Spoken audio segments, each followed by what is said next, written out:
ఏపీలో మావోయిస్టుల కలకలం రేగింది. విజయవాడలో 27 మంది మావోయిస్టులను అరెస్ట్ చేయగా ఇటు ఏలూరులో 11 మంది మావోయిస్టులను అదుపులోకి తీసుకున్నారు. అటు కాకినాడలోనూ 2 మావోయిస్టులను అరెస్ట్ చేశారు. మొత్తం 5 జిల్లాల్లో ఆపరేషన్ కొనసాగుతోంది. మరిన్ని వివరాలు మా ప్రతినిధి రాంబాబు అందిస్తారు. రాంబాబు, చెప్పండి పూర్తి వివరాలు. నరేష్, మనం చూస్తున్నామా ఈ రోజు ఉదయం మారేడుమిల్లి అంటే కోనసీమ అల్లూరు జిల్లాలోని మారేడుమిల్లిలోనే మావోయిస్టుల ఎన్కౌంటర్ అయితే జరిగింది. ఈ ఎన్కౌంటర్ లో మొత్తం 6 చనిపోయారు. అందులో దళానికి సంబంధించిన ప్రధాన అధిపతులు కూడా ఉన్నారు. ఈ నేపథ్యంలోని మొత్తం అక్కడ దొరికిన సమాచారం ఆధారంగాను మావోయిస్టులు ఎక్కడెక్కడ తలదాచుకున్నారనే దానిపై పోలీసు అధికారులు అదేవిధంగా గ్రేవెన్స్ అధికారులు విచారణ చేపట్టారు. ఈ నేపథ్యంలోని అటు విజయవాడ, ఇటు ఏలూరు, అటు కాకినాడ ఈ 3 ప్రాంతాలు కూడా మావోయిస్టులు తలదాచుకున్నట్లుగా సమాచారం అందింది. వెంటనే వాళ్ళు రంగంలో దిగారు.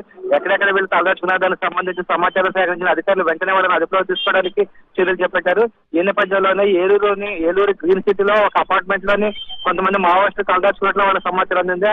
దాంతో మధ్యాహ్నం 12 గంటల మధ్య 1 గంట ఆ ప్రాంతంలోనైతే పోలీసు అధికారులు అదేవిధంగా గ్రేవెన్స్ సిబ్బంది చేరుకున్నారు.